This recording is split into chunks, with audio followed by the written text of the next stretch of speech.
नेपाल त ऋणको पासमा परिसक्यो। विश्व ब्याङ्क, एसियाली विकास ब्याङ्क, अन्तर्राष्ट्रिय मुद्रा कोष र पुँजीवादी देशहरूको ऋणको पासमा त नेपाल पहिल्यै पुगिसक्यो। यति ऋण लिएको छ कि अनि यो सरकारमा बस्ने दलाल पुँजीपतिहरू बिचौलियाहरूको हातमा अर्थतन्त्र गइसक्यो। नेपालको अर्थतन्त्र भनेको दलाल पुँजीपति बिचौलियाको हातमा गइ नै सक्यो। धर्मनिरपेक्ष देशमा ई माने ईसा हुन्छ। पहिले ई माने ईश्वर भनेर लेखेको थियो। उति बेला नेपाल हिन्दू राज्य थियो। ल हिन्दू राज्य उनीहरूलाई मन परेन, हटायो। अनि धर्मनिरपेक्षमा त ई माने इमान्दार हुनु पर्थ्यो नि, ईसाका हटायो। आज के भयो? नेपाल पूर्ण परनिर्भर, कुनै औद्योगिकरण छैन। अहिले तपाईँ उद्योगका नाममा के उद्योग देख्नुहुन्छ नि, ती सबै बाहिरकोहरूले हात हालेका नेपाल जस्तो वीर गोर्खाली भनेर बसेको देशलाई पहिले घोषणा गरिदिन्छन् हामी सबैसँग हार्छौँ, सेना पनि नराख, केही पनि नराख। रूप भद्दा स्वरूप, सिद्धान्तहीन, गन्तव्यहीन, उद्देश्यहीन, आदर्शहीन, केवल चरम सत्ता स्वार्थबाट निर्देशित राजनीतिलाई। गाउँमा म भर्खरै केही समय अगाडि आएँ, काम गर्ने मान्छे छैन, सडक बनाउने नेपाली मान्छे छैन, अनि विकास भने कसले गर्छ? अब त्यहाँ कसले गर्ने? त्यहाँ गाउँमा बन्देल र बाँदर मात्रै छन्, तिनले आएर गर्छन्। सामान्यभन्दा सामान्य कामको त्यहाँ जेमी चाहियो भने भारतीय नागरिकको आवश्यकता परिसक्यो। यो देशका ठुला पार्टीका युद्धै साँच्छु भन्ने व्यक्तिहरूको वाक्य फुटेन। यो पार्टी अब म यसलाई पुरा गर्छु भन्नु त लामो कुराहरू छन्, तर म छोटकरी भन्छु। देशको अर्थतन्त्र आज जर्जर अवस्थामा छ। 22 खर्बभन्दा बढी सार्वजनिक ऋण भइसक्यो। त्यो बेलाका 42 उद्योग धन्दा नष्ट त नेपाली काङ्ग्रेसले गर्यो नि।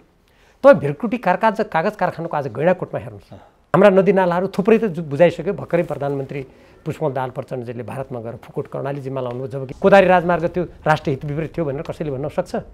पूर्व पश्चिम राजमार्ग राष्ट्रको हित विपरीत थियो भन्न सक्छ? डाक्टर साहब स्वागत छ। धन्यवाद। सबैभन्दा पहिला त यो अब दैलोमै टेकिसक्यो बडा दसैँ, हार्दिक मङ्गलमय शुभकामना मेरो व्यक्तिगत तर्फबाट र एभरेस्ट नेपाल टिमको तर्फबाट डाक्टर साहबलाई अर्पण गर्न चाहन्छु। मेरो पनि तपाईँ, एभरेस्ट नेपाल परिवार र तपाईँहरूको माध्यमबाट स्वदेश तथा प्रवासमा रहनुभएका सम्पूर्ण नेपालीहरूमा उहाँहरूको सुस्वास्थ्य, उन्नति, प्रगति र स्वाधीन र स्वाभिमान नेपालको लागि म हार्दिक शुभकामना व्यक्त गर्न चाहन्छु। डाक्टर साहब, अब विषयवस्तुको उठान गरौँ। यहाँ योचोटि लामो समय जिल्लामा रहनुभयो, के कुराहरू पाउनुभयो? आजको दिनमा गाउँ गाउँमा, ठाउँ ठाउँमा के छ जनताको अपेक्षा? जनताहरू महँगीबाट आक्रान्त छन्।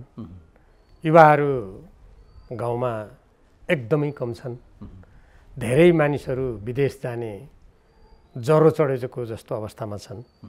कतिपय अभिभावकहरूलाई आफ्ना सन्तानले विदेश पठाउनु पर्यो कि पर्यो भनेर दबाबमा दिइरहेको अवस्था छ। 1/3 बढी खेतीपातीहरू बाँझा छन्। भएका साना बजार र सानातिना व्यवसायहरूमा विदेशी कामदारको लर्को छ। यस्तो अवस्था छ गाउँको। र गाउँ वृद्धहरूको सङ्ख्या बढी छ। र यस्तो अवस्था मैले मेरो बाल्यकालदेखि पहिलोचोटि एउटा देश, आफ्नो समाज यस्तो भएको देखेँ। र जहाँसम्म सरकारको कुरा छ, सरकार के गर्दैछ, सरकारले देश र जनतालाई के गर्छ भन्ने अनुभूति कतै गाउँ बस्तीहरूमा छैन। आजको दिनमा डाक्टर साहब गाउँ बस्तीहरूमा त्यो खालको परिदृश्य छ भने हामीले त 3वटा तहका सरकार बनाएका छौँ। संविधान सभाबाट संविधानै आइसके पछाडि त एउटा ठुलो छलाङै मार्छ भन्ने खालको चाहिँ त्यति बेला चाहिँ भाष्य पनि दिइयो। 20 वर्ष यो गणतान्त्रिक व्यवस्थाको झन्डै बित्न आँटो। यो बहुदलीय व्यवस्थाको त 30 वर्ष नाग्यो। अनि देश रित्तो हुनुपर्ने, जनताले गाउँ छोड्न पर्ने परिस्थिति किन सिर्जना भइरहेको छ? तपाईँले जुन प्रश्न गर्नुभयो नि, मैले पनि झन्डै 50 वर्ष राजनीतिक दलमा काम गरेँ। नेकपा एमाले र यसको पूर्ववर्ती सङ्गठन माले, त्योभन्दा अगाडि कोअर्डिनेसन केन्द्र। त्यो बेला दलका घोषणापत्रहरूमा, सिद्धान्तमा, नीतिमा, कुरामा के कुरा भनिएको थियो भने असमान सन्धि समझौताहरूबाट देशलाई मुक्त गर्ने, आफ्ना देशका वन, जङ्गल, नदी, नाला, खानी, कृषि, सम्पूर्ण प्राकृतिक स्रोत र साधन देशको सर्वोपरि हितको लागि परिचालित गर्ने, उपयोग गर्ने, असमान सन्धि समझौताबाट देशलाई मुक्त गर्ने। उदाहरणको लागि गोर्खा भर्ती, भारतसँग भएको 1950 को सन्धि, त्यसबाट देशलाई मुक्त गर्ने, सबै जनताको लागि खाने, लाउने, शिक्षा, स्वास्थ्यका आधारभूत आवश्यकताहरू सबै पुरा गर्ने। देशमा युवाहरूको लागि रोजगारी देशमै सिर्जना गर्ने, देशलाई औद्योगिकरण गरेर आत्मनिर्भर हुने, आफ्नो खुट्टामा उभिने, कृषि क्षेत्रलाई आधुनिकीकरण गर्ने, यिनै कुरा सुनेर म पनि कम्युनिस्ट भएको थिएँ। तर आज तपाईँले भन्नुभयो जस्तै समय बित्दै जाँदा हामीले बहुदलीय व्यवस्था ल्यायौँ। म स्वयं निर्दलीय पञ्चायती व्यवस्थाको विरुद्धका विभिन्न सङ्घर्षहरूमा म आफै संलग्न भएँ, राजकाज मुद्दा बोकियो। ती सबै पृष्ठभूमिमा अगाडि बढ्दा अब देशमा यो परिवर्तन भएपछि निसन्देह नै देश त्यता जाला भन्ने मेरो पनि अपेक्षा र आशा थियो। तर बहुदलीय व्यवस्था आएपछिका यतिका दिनहरूलाई हेर्दा राजनीति भनेको केही व्यक्तिहरूको सत्ता स्वार्थपूर्ति गर्ने, राष्ट्रको सर्वोपरि हितको कुनै मतलब नराख्ने, देशका जलस्रोत, वनजङ्गल, खनिज, साधन स्रोत सम्पूर्ण रूपमा विदेशीहरूको हस्तक्षेप, विदेशीहरूको आधिपत्यतर्फ धकेलिदिने। देशमा जनशक्ति थियो, त्यो जनशक्तिलाई अगाडि बढाउनुको लागि आफ्ना सन्ततिहरूलाई शिक्षा दिन, हुर्काउन देशले कति लगानी गर्छ। लगानी गरेर जब तयार भयो जनशक्ति, अनि ती सम्पूर्ण जनशक्तिलाई देशबाट पलायन गर्न राज्य आफै लागेको छ। र यो मैले भन्दा सम्भवतः हाम्रा प्रधानमन्त्री पुष्पकमल दाहाल प्रचण्डजीलाई नमिठो पनि लाग्ला।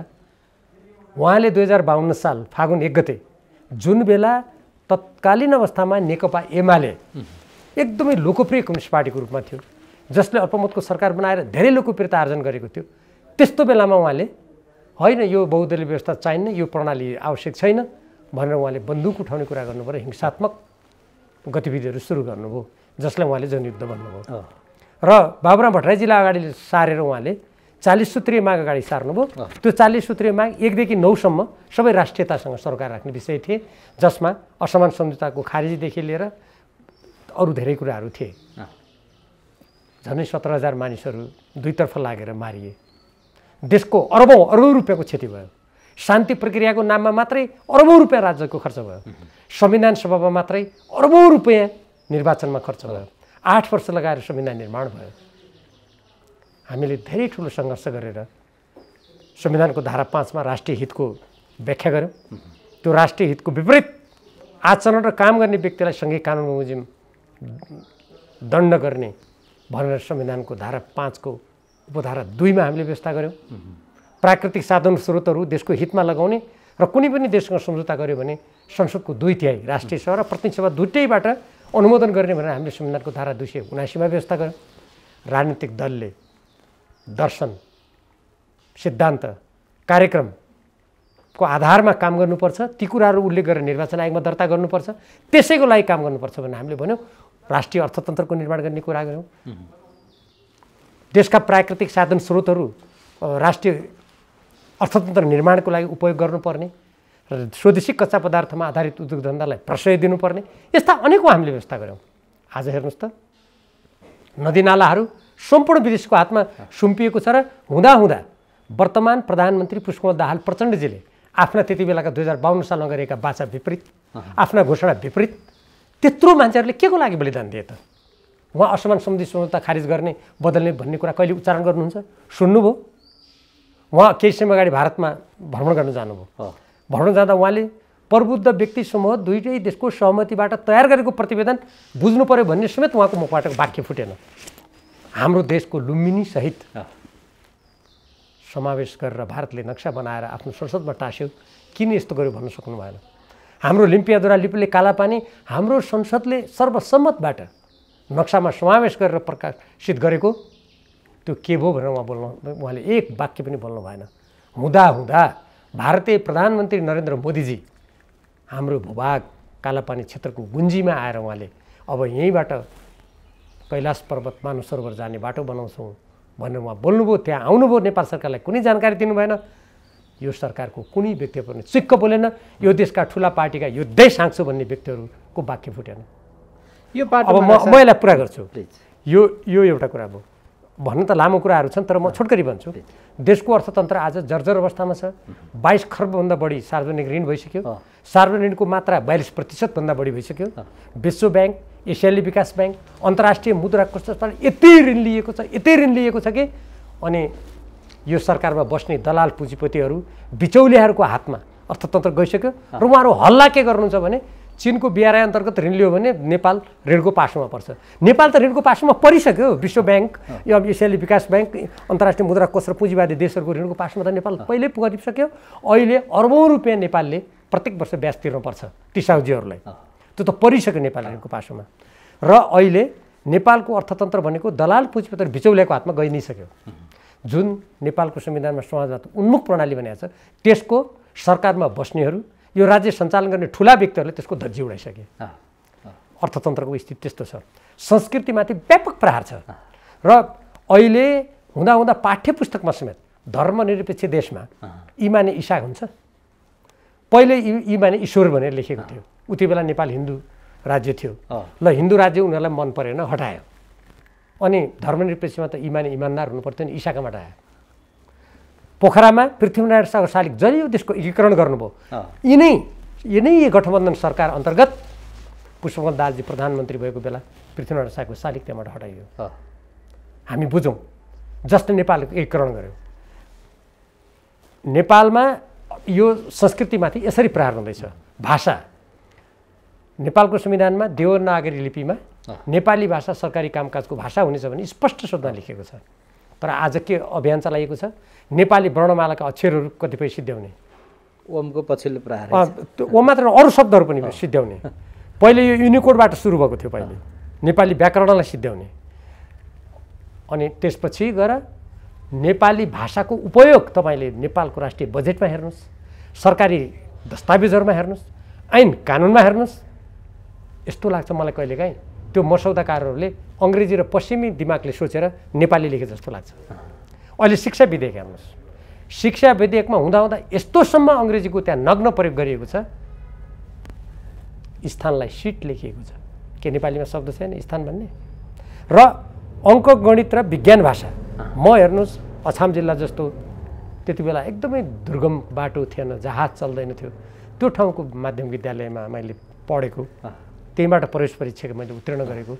त्यो ठाउँमा विज्ञान र अंकगणित नेपाली भाषामा पढेर आएको हुँ।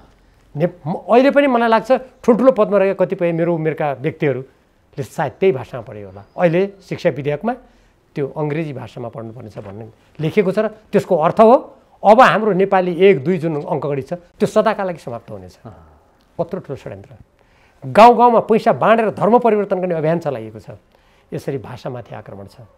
अब राज्य सञ्चालनको कुरा गर्नुहुन्छ भने त यसको सबभन्दा कुरूप, भद्दास्वरूप, सिद्धान्तहीन, गन्तव्यहीन, उद्देश्यहीन, आदर्शहीन, केवल चरम सत्ता स्वार्थबाट निर्देशित राजनीतिलाई कोशी प्रदेशमा हेर्नुभयो भने छर्लङ्गै हुन्छ।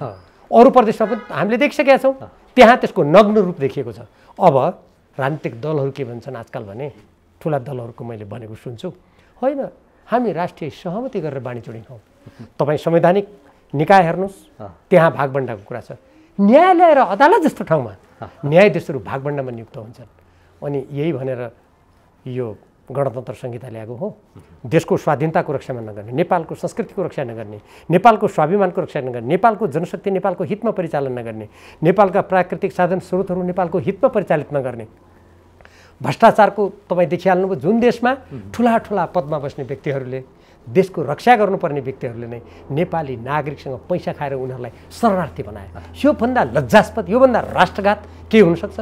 त्यसकारण मलाई त आजकल कस्तो लाग्न थालेको छ भने जी यत्रो के होला भनेर आन्दोलन गरेर परिवर्तन गर्यो। आज जे भइरहेछ यदि यही नै यो व्यवस्थाको मानक हो, यही नै यसको चरित्र हो भने यो संहिता खारिज गर्नुपर्छ र नेपालीको स्वाधीनता, नेपालीहरूको स्वाभिमान, नेपालको विकासको लागि, नेपालको आफ्ना साधन स्रोतहरू नेपालको हितमा उपयोग गर्नको लागि देशभक्त नेपालीहरूले सशक्त रूपमा आवाज उठाउनुपर्छ जस्तो लाग्छ मलाई। डाक्टर साहब, संघीयताको पाटोमा जस्तो खारेजी गरिसके पछाडि ल मानव संघीयता व्यवस्थाले कुरूप बनायो भन्दै गर्दा आउने पात्र त फेरि घुमिफिरी यिनै पात्रहरू दोहोरेर आउने होलान्। त्यहाँ व्यवस्था खराब हुन्छ कि त्यो व्यक्ति विशेषको नियत खराब हुन्छ डाक्टर? यो दुईटै कुरा छ। एउटा व्यक्तिहरू देशप्रति हामी इमान्दार भएर काम गर्नेछौँ, कसैको मोलाइजामा पर्ने छैनौँ भनेर जुन शपथ खाएको छ त्यो शपथको विपरीत सम्बन्धित अख्तियार प्राप्त जिम्मेवार व्यक्तिहरू या पात्रहरूले काम नगर्दा त्यसका विपरीत परिणामहरू आइरहेका छन्। त्यो एक ठाउँमा त्यो अवश्य छ। मैले नेपालको संविधानमा कतिपय धाराहरूको उल्लेख गरेँ, ती धाराहरू कार्यान्वयन गरेको भए त देशको हित हुन्थ्यो नि। नागरिकतामा विदेशीहरूलाई होल्ने काममा स्वयं नेता राष्ट्रपति नलागेको भए त त्यो रोकिन्थ्यो होला नि। पात्रहरूको पनि भूमिका अवश्य छ। सँगसँगै आज स्थानीय तहमा जानुहोस्, प्रदेश तहमा जानुहोस्, त्यहाँ यति भ्रष्टाचार छ, त्यो पहिल्यै कमिसन मागेर हामीलाई योजना बाँड्यो भनेर गाउँ गाउँमा तपाईँ सुन्न पाउनुहुन्छ। अनि यसैको लागि हो त यत्रो चाहिँ हामीले साधन स्रोतहरू खर्च गरेको। हाम्रो शिक्षा प्रणाली हेर्नुहोस्, शिक्षा प्रणालीमा शिक्षा विधेयक आएको छ। त्यो शिक्षा विधेयकले नेपालको आजको राष्ट्रिय आवश्यकता, आफ्नो देशलाई स्वाधीन बनाउने, सबैमानी नागरिक जन्माउने, देशको आवश्यकता पुरा गर्नेतर्फ होइन। त्यसले शिक्षा क्षेत्रमा विदेशीको हस्तक्षेप बढाउने र कथित प्रविधि खास विषयको नाममा नेपालका शिक्षाले विद्यालयहरूको मनोबल खस्काएर अनि नेपालीहरूलाई प्रामुखापेक्षी बनाउने बाटो त्यसले अङ्गीकार गरेको छ। त्यसैले प्रणालीभित्रै ऐन कानुनको माध्यमबाट संरचनागत कुराबाट पनि त्रुटि छन्, त्यसलाई पनि सच्याउनु पर्यो, परिवर्तन गर्नु पर्यो। र जहाँसम्म व्यक्तिहरू फेरि देशप्रति कटिबद्ध भएन, देशभक्त भएन भने त हुँदैन। त्यो स्थितिमा निर्वाचनको माध्यमबाट नेपाली जनताले यस्ता पात्र र चरित्रहरूलाई पराजित गर्नु पर्यो। यदि नेपाली भएर नेपालको चिरकालीन अस्तित्वको संरक्षण गर्न चाहने हो, हामी स्वाभिमानपूर्वक बाँच्न चाहने हो, यो देश कहिल्यै पनि कसैको पराधीन भएन। भारत जस्तो देश पराधीन थियो अङ्ग्रेजको कैयौँ वर्षसम्म। चीनमा बेलायती र जापानिजहरूले आक्रमण गरेर त्यहाँका कैयौँ भूभागहरू कब्जा गरेको थियो। हामी यस्तो बहादुर देशका जनता जो दोस्रो विश्वयुद्धमा फासिजमको विरुद्ध लड्यो, त्यो साम्राज्यवादको विरुद्ध लड्यो, जसले आफूलाई वीर गोर्खाली भनेर चिनायो, भारतका अङ्ग्रेजहरूलाई सहयोग गर्यो उनीहरूको रक्षाको लागि, स्वतन्त्र भारतलाई सहयोग गर्यो। आज पनि गोर्खालीहरू भारतको सेनामा छन्। अनि यहाँ के बनाइएको छ? हामी गरिब छौँ, हामी कमजोर छौँ, यहाँका सुनखानी, यहाँको पेट्रोलियम पदार्थ, इन्धन हाम्रो झापादेखि तराईका कैयौँ भूभागमा जमिन मुनि छ। भारतले आसामबाट तानिराखेको छ। हाम्रो मुस्ताङमा युरेनियम छ, हाम्रा अमूल्य जडीबुटीहरू छन्, वन जङ्गल छन्, जतासक्यो ततै हरियाली भएको देश छ। तर के गरिएको छ? हामी त गरिब छौँ, हामी केही गर्न सक्दैनौँ भने यहाँ बनाइएको छ जुन देशका नागरिकहरूले अर्बौँ रुपियाँ विदेशका विश्वविद्यालय र शिक्षालयमा तिरेर अस्ट्रेलिया जस्तो देशको त चौथो देश हो नेपाल आम्दानी दिलाउने। अनि जुन देशको जनशक्ति सारा भित्र पठाएको छ, अनि सबै विदेशीहरूलाई नेपाल भित्र्याएर विप्रेषणबाट हामी जति रकम पाउँछौँ त्योभन्दा बढी एउटा अध्ययनअनुसार विदेशीहरूले यहाँबाट रकम लैजान्छन् भन्ने छ। अनि आफ्ना खेती उत्पादन सारा बाँझो छ। अनि हामी कोदोदेखि, जौदेखि, तिलदेखि, चामलदेखि, धानदेखि अर्बौँ रुपियाँको बाहिरबाट आयात गरिरहेका छौँ। तरकारी विषादी खाइरहेका छौँ। सर्वोच्च अदालतले यो विषादी परीक्षण गरेर भनेर आदेश दिन्छ। सरकार कहाँ लम्पसार परेको हो, ऊ परीक्षण समेत गर्दैन।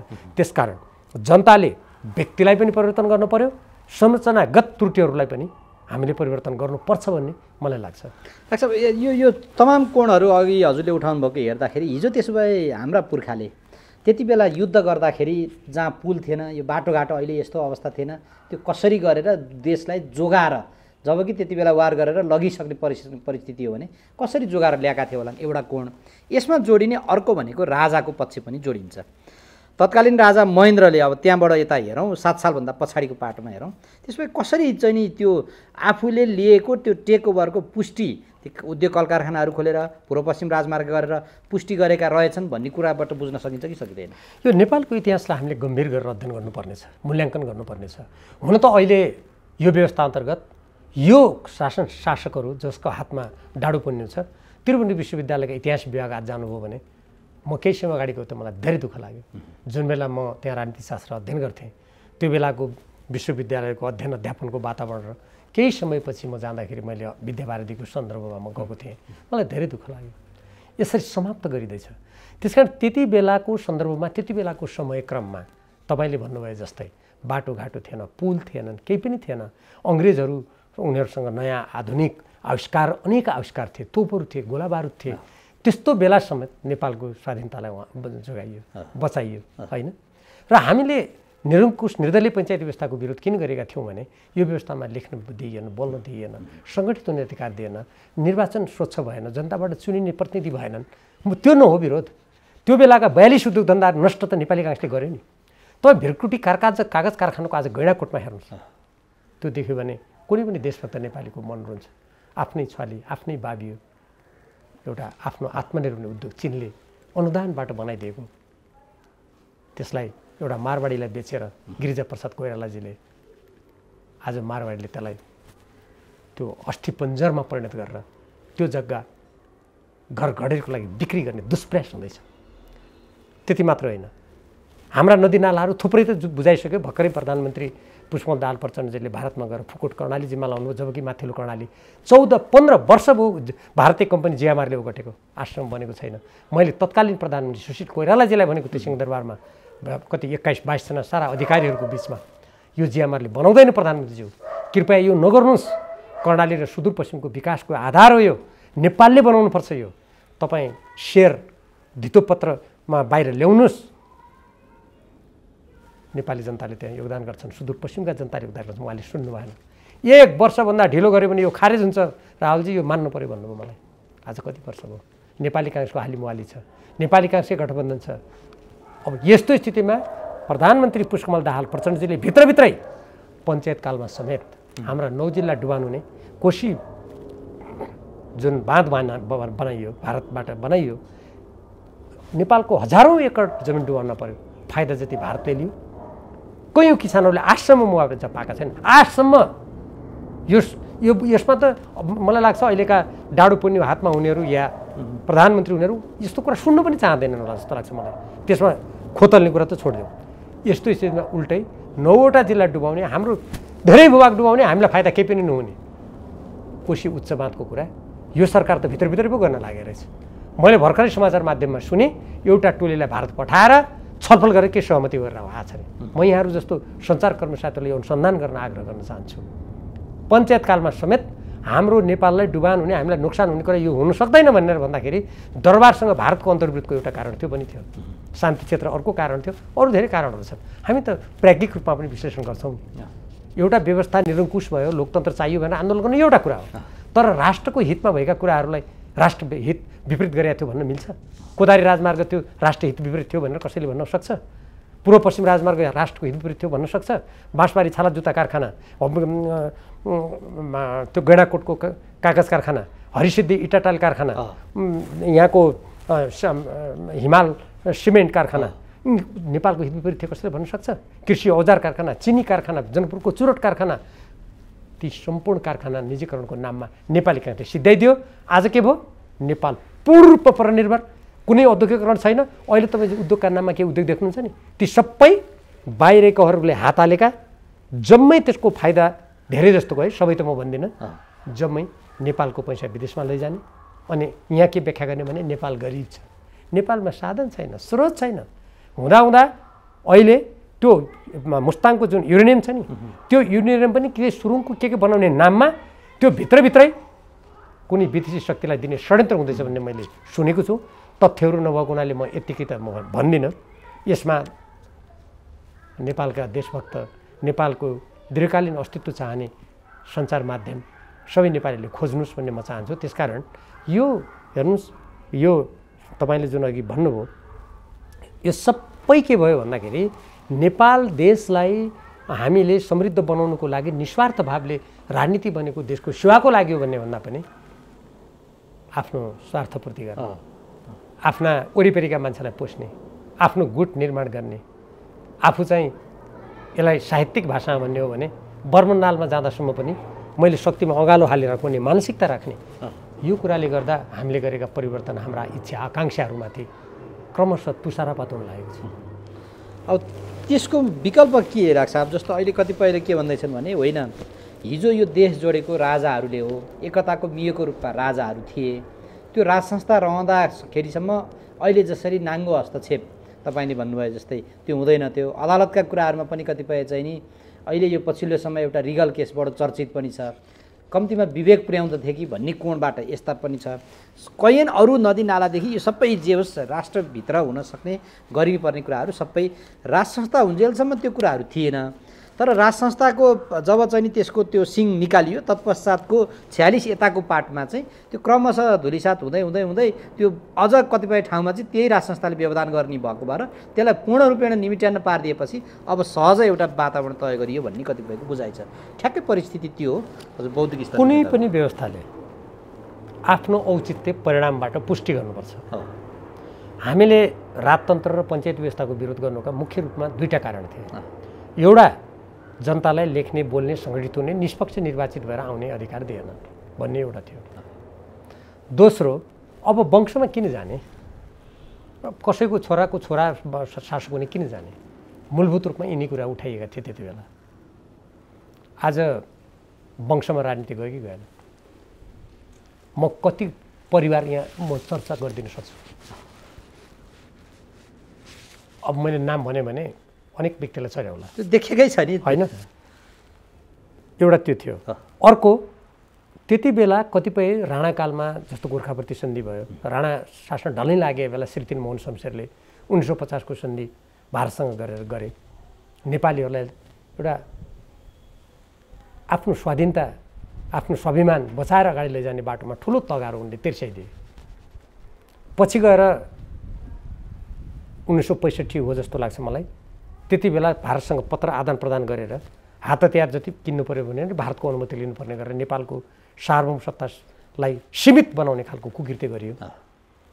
आज विमानस्थलमा तपाईँले विचार गर्नुभयो होला, जुत्ता समेत फुकालेर नेपालका सुरक्षा निकायले जाँच गरिसकेपछि भारतीय जहाजमा चढ्नुको लागि एउटा खोको राखेर भारतीय सुरक्षाकर्मीले त्यहाँ परीक्षण गर्छ। मैले त्यसको विरोध गरेको छु, संसदमा बोलेको छु, हटाऊ भनेको छु। कुन शक्ति हो त्यसलाई त्यहाँ राखिराख्ने? त्यो स्थिति छ। त्यसकारण हामीले जे परिवर्तन आज गऱ्यौँ नि, आजको परिवर्तनबाट आर्थिक दृष्टिकोणबाट, राजनीतिक दृष्टिकोणबाट, सांस्कृतिक दृष्टिकोणबाट, राष्ट्रिय एकताको दृष्टिकोणबाट, सामाजिक सद्भावको दृष्टिकोणबाट हामी एउटा सार्वभौम देशको हैसियतले सबै देशसँग सार्वभौम समानताको आधारमा उनीहरूसँग कूटनीतिक सम्बन्ध अगाडि बढाउने, नेपालको गरिमा घट्न नदिने, यो दृष्टिकोणबाट परिणाममा हामीले देखाएको भए सबै कुराको औचित्य साबित हुन्थ्यो नि। आज कूटनीति के छ हेर्नुहोस् त, त्यति बेलाको कूटनीति र अहिलेको कूटनीति तुलना गरेर हेर्नुहोस् त नेपालको हालत कहाँ पुग्यो। यतिसम्म भयो, मैले यस बिचमा त्यो कुरा पटक पटक उठाएको छु, कूटनीतिको कुनै कुरा थाहा नपाएका, अङ्ग्रेजी भाषा कति बोल्न नसक्ने त्यस्तालाई नाता गोता गुटको आधारमा राजदूत बनाइयो। अनि त्यसैले गर्दा मानिसहरूलाई आजकल लागेको हुनसक्दछ हामीले जे परिवर्तन गऱ्यौँ, जे चाहेका थियौँ त्यो वास्तवमा होइन रहेछ कि क्या हो भनेर मान्छेलाई पर्ने नै भयो नि। त्यसै कारण म अहिले पनि भन्छु, नेपालको संविधानमा भएका कतिपय प्रावधानहरू जो नेपालको राष्ट्रियतमा हुनुपर्छ भने हामीले लडेर त्यहाँ राख्न लगाएको, त्यो समाजवाद पनि त्यत्तिकै रहेको होइन। हेर्नुहोस्, मैले अघि धारा 5, धारा 279, धारा 2 यो राष्ट्रिय अर्थतन्त्रको निर्माणको कुरा गर्ने धेरै ठुलो सङ्घर्षपछि त्यहाँ राख्न लगाएको, तर त्यतातिर त चर्चा पनि हुँदैन, त्यसको कार्यान्वयन पनि हुँदैन। धारामा त सबै छ नि, यही शिक्षा विधेयकमा पनि निःशुल्क शिक्षा छ नि, तर त्यो हुँदैन। एउटा मध्यमवर्गीय परिवारले आज पढाउन सक्दैन नानी। अब अहिले के मध्यम, अहिले यो शिक्षाको कुरा गर्नुहुन्छ नि, जुन देशको प्रधानमन्त्रीको पत्नीले खोलेको विद्यालय 60,000 शुल्क लिन छुट्छ भनेपछि कति बर्म लुट रहेछ। अब मैले यसो भन्दा उहाँहरू विरोध गरेँ भन्नुहोला, अब यो यथार्थ हो नि, तथ्य हो, नभए हेरौँ न त्यहाँ गएर यदि मैले भनेको कुरा मिलिरहेको रहन्छ भने त्यो गरेको छ। त्यसकारण मैले के कुरामा अहिले जोड दिन चाहेको हुँ भने हामीले जे परिवर्तन गर्न नेपालको संविधान ल्यायौँ त्यसपछि राजनीतिक दलहरूले आफ्ना घोषणापत्रमा लेखेको कुरा पढ्नुहोस् त के लेखेको छ, त्यसको कार्यान्वयन गर्नु पर्यो, त्यसको परिणाम दिनु पर्यो। हाम्रो स्वाधीनता स्वतन्त्रतालाई कमजोर बनाएर अनि विदेशीको अगाडि लम्पसार परेर नेपालका साधन स्रोतहरू सिद्ध्याएर नेपालको जनशक्तिलाई समाप्त गरिदिएर अनि हामी विकास गर्छौँ। अब कतिपय मान्छे हुन्छ विकासका मात्रै कुरा गरौँ, अनि विकास त यी कुरासँग गाँसिएको होला नि। जनशक्ति नभइकन मेरो गाउँमा म भर्खरै केही समय अगाडि आएँ, काम गर्ने मान्छे छैन, सडक बनाउने नेपाली मान्छे छैन, अनि विकास पनि कसले गर्छ? अब त्यहाँ कसले गर्ने? त्यहाँ गाउँमा बन्देल र बाँदर मात्रै छन्, तिनले आएर गर्छन्। सामान्यभन्दा सामान्य कामको त्यहाँ जेमी चाहियो भने भारतीय नागरिकको आवश्यकता परिसक्यो।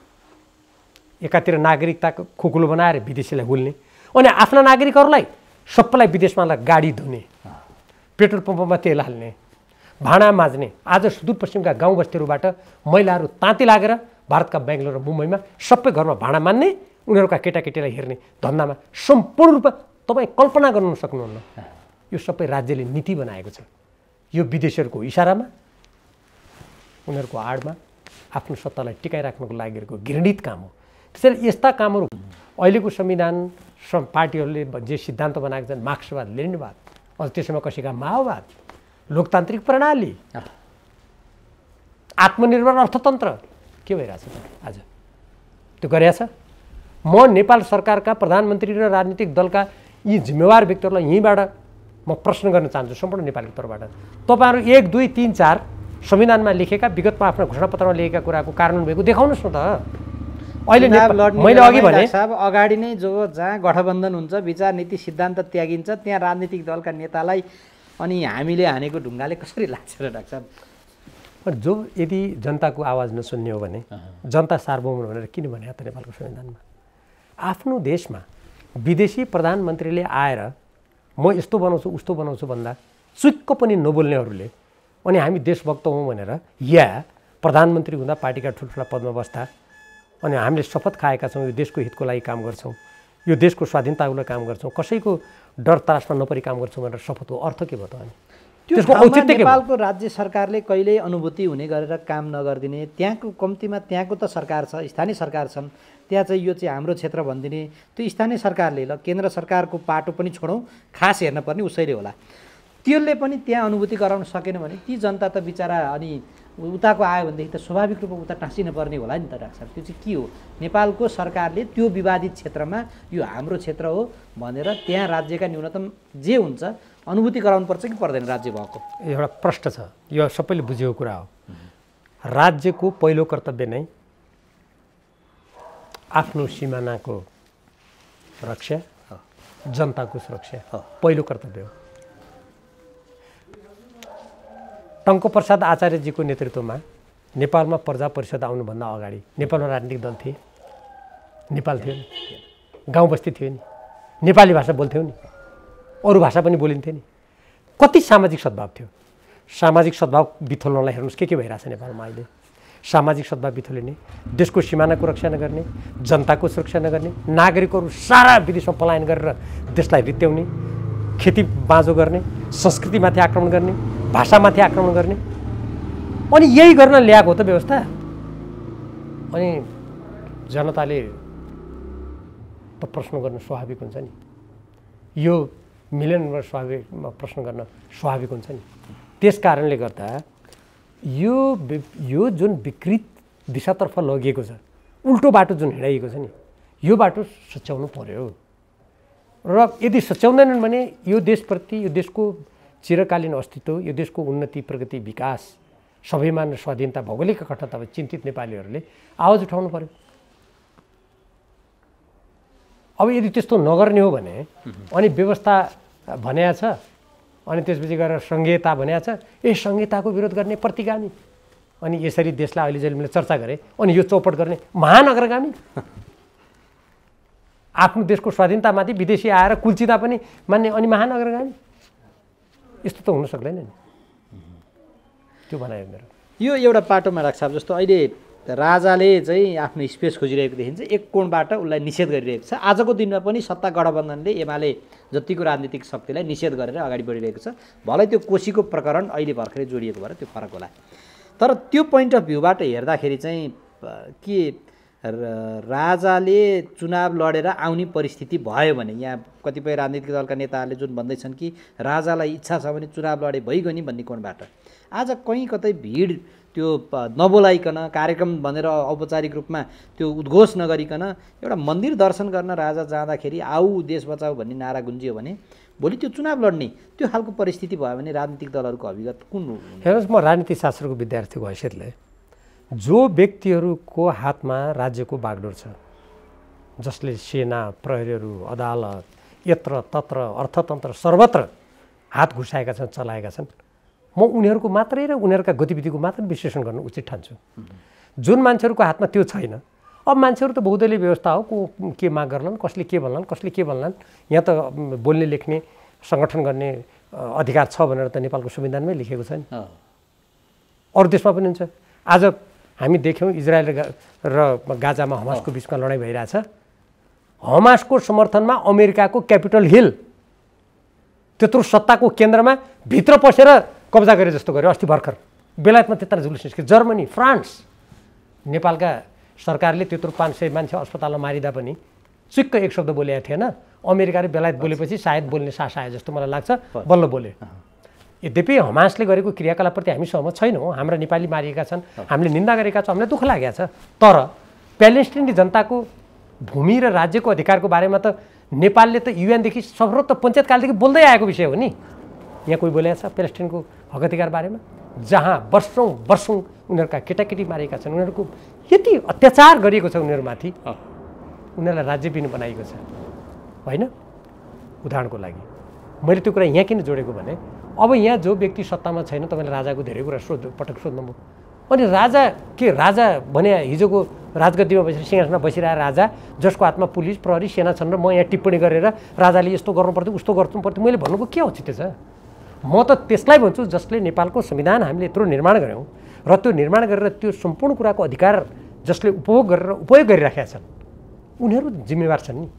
म उनीहरूको चर्चा र उनीहरूको विश्लेषण गर्न चाहन्छु। त्यो उनीहरूलाई नै हटाउने गरेर भोलि त्यो वातावरण त त्यस्तो भएन। क्रमशः फेरि हिजो जसका विरुद्ध लडियो तिनै फेरि चाहिँ नआइकन नआउने परिस्थिति त उनीहरूको कारणले सिर्जना भएन भन्ने पनि पर्यो होइन। यदि त्यस्तो स्थिति आएछ भने तपाईँले जुन काल्पनिक कुरा गर्नुभयो त्यो अवस्था आएछ भने त त्यसको लागि आधार बनाउने, त्यसको लागि वातावरण बनाउने त्यो जिम्मेवार त अहिलेका जो टुप्पोमा बस्ने मान्छेहरू उनीहरू नै हुन्छन् नि त।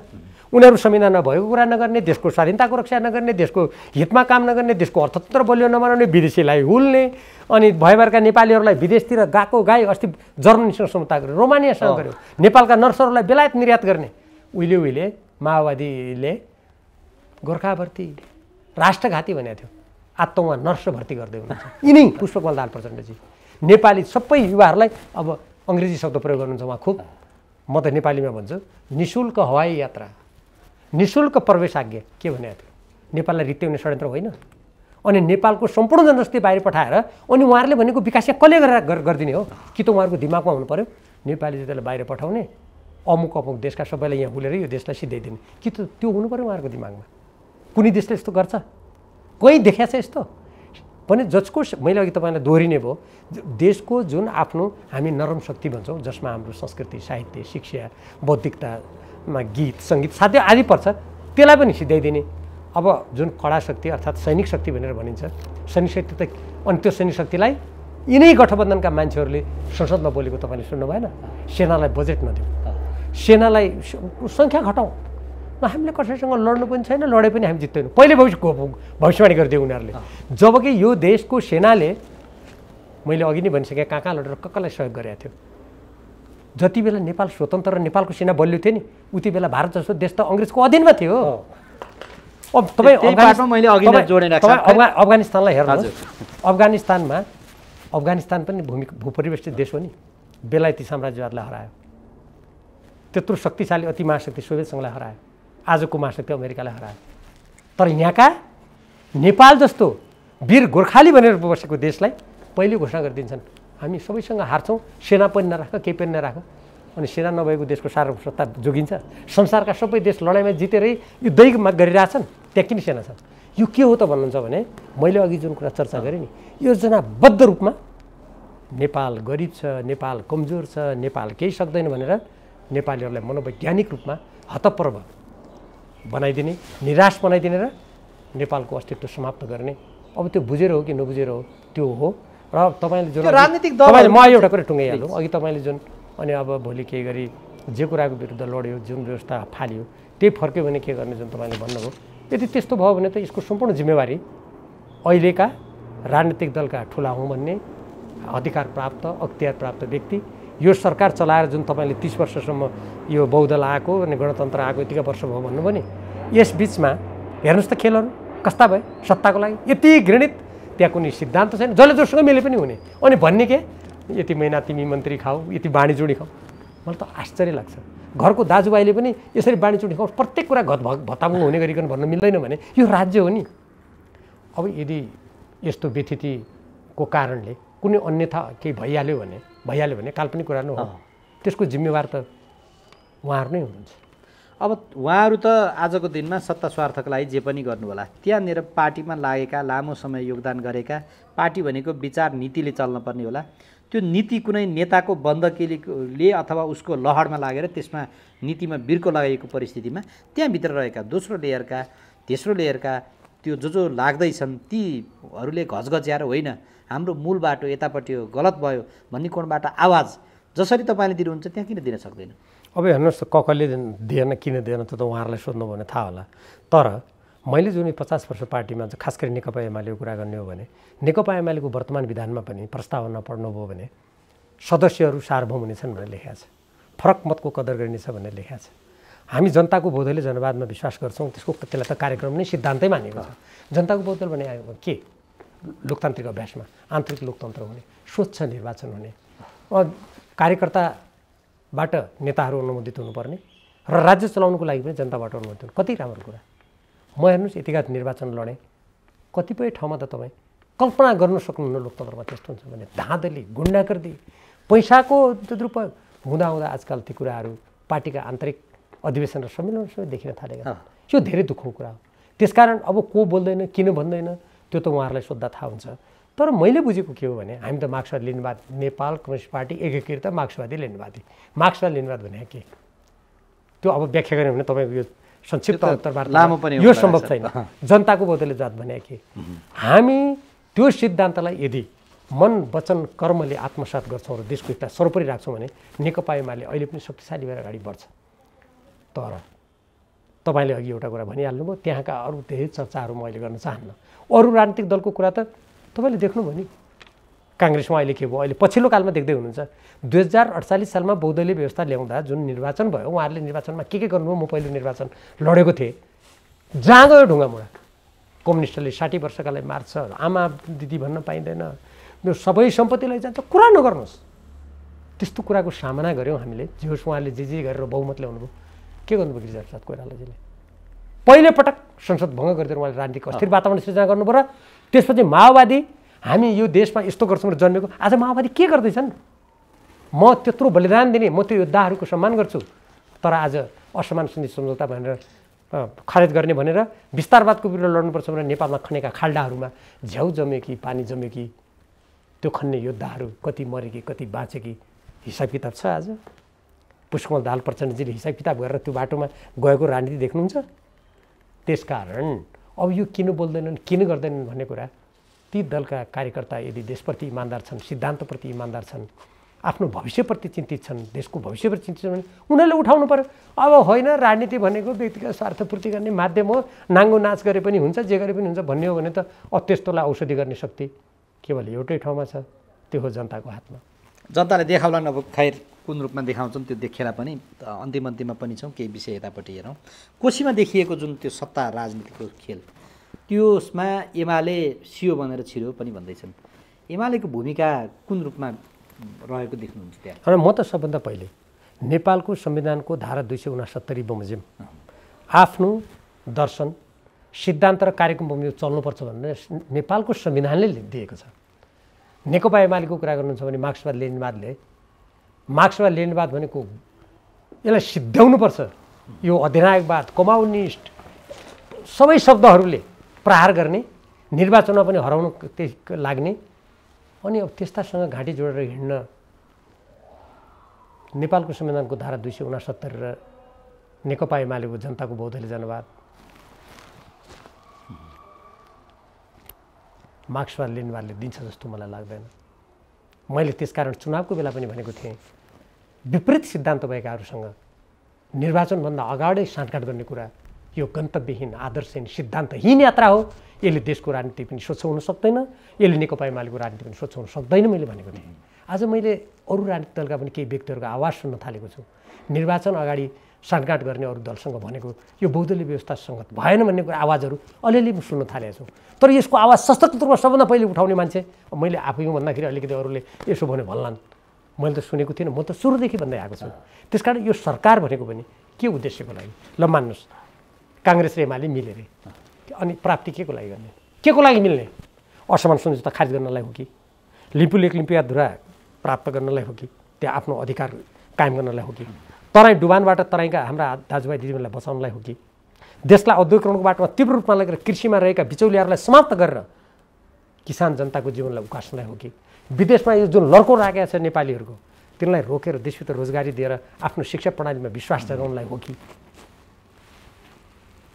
हाम्रा प्रवासमा रहेका नेपालीहरूको बुद्धि ज्ञान नेपालमा फर्काउने वातावरण बनाउनलाई हो कि अनि के को लागि हो त्यो राष्ट्रिय सहमति भन्ने कोही बोलेको सुन्नुहुन्छ कहिलेकाहीँ राष्ट्रिय सहमति गर्नु भने मिल्नु पर्यो के को लागि भन्ने कुरा बोलेको सुन्नु भएको छ त्यसैले यो तपाईँले जुन कोशी प्रदेशको प्रसङ्गको कुरा ल्याउनु भयो त्यो कोशी प्रदेशलाई मिलेर को पार्टी सबै मिलेर काम गर्ने भएर ल अब त्यो भागभण्डा गरेर बाँडीचुँडी खाने यसो गाडी चढ्ने फलानु पार्टीका यति मन्त्री छन् भन्ने गऱ्यो भने त नेपाली जनताको सरकार र चासोको विषय हुनै सक्दैन मेरो पनि चासोको सरकारको विषय छैन म त त्यो यो प्रतिस्पर्धात्मक बहुदलीय व्यवस्थामा आएको विकृति हो भन्ने ठान्छु यही नै मानक हो भने संहिता चाहिएन मैले भन्न नै सकेँ अब अरूहरूले कसरी बुझ्छन् त्यसमा त्यो गर्ने पात्रहरूले त्यसलाई कसरी बुझेका छन् त्यसको औचित्यलाई कसरी पुष्टि गर्छन् त्यसबाट राष्ट्रले के प्राप्ति गर्छ यो सङ्घीय प्रणालीले के प्राप्ति गर्छ हाम्रो राष्ट्र आज जुन आर्थिक र सामाजिक सांस्कृतिक अनेक सङ्कटमा छ विदेशी हस्तक्षेप भइरहेको छ एमसिसी जस्ता सम्झौता यो हुन्छ भारतमा गएर प्रधानमन्त्री पुष्पकमल दाहालजीले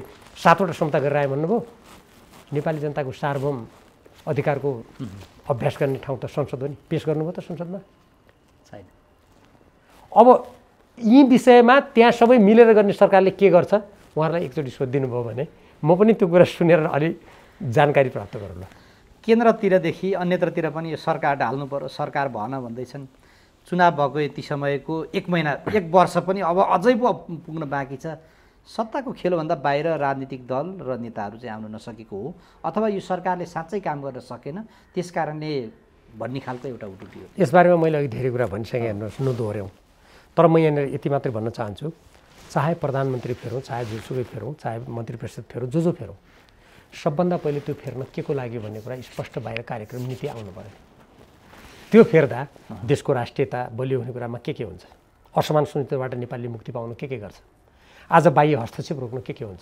अर्थतन्त्र बलियो हुनु यो लागेको विदेशी ऋणको बोझबाट मुक्त हुनु के हुन्छ नेपालका नागरिकलाई रोजगारी दिन यत्रो शिक्षा प्रणाली स्वास्थ्य प्रणाली कृषि सबैतिर जुन व्यथिति अवस्था उत्पन्न भएको छ महँगीको मारमा जनता परेका छन् गरिबीको मारमा परेका छन् यसबाट के हुन्छ त्यो कुरा स्पष्ट आएर हामी यो गर्छौँ भनेर कोही मिले भने त यसो कारणले मिलेर भनेर ठानिएन होइन भने जसरी यो विगतका केही वर्षहरूमा केही हामीले देखिरहेका छौँ निरन्तर मिल्ने भनेको बाँडीचुँडी खाने कुनको मन्त्री हुने कसलाई राजदूत बनाउने कुन चाहिँ संवैधानिक निकायमा कसले पद हत्याउने कुन न्यायाधीशमा कसको दलाललाई पठाउने कुन चाहिँ विदेशी अगाडि आफ्नो सत्ता बलियो बनाउनुको लागि तछाड मछाड गरेर उसको प्यारो को हुने अब यदि यसको लागि कुनै मन्त्री परिषद परिवर्तन गर्ने कुनै प्रधानमन्त्री परिवर्तन गर्ने भन्यो भने त्यसको कुनै औचित्य छैन त्यसले झन् हाम्रो राजनीति भाँडिनेछ आजको भन्दा झन् दुर्दिनहरू छिटो छिटो नेपालमा भित्रिने खतरा हुन्छ हस् यो महत्त्वपूर्ण विचार समयका लागि धन्यवाद सहित आभार व्यक्त गर्छु फेरि पनि हार्दिक मङ्गलमय शुभकामना हार्दिक शुभकामना धन्यवाद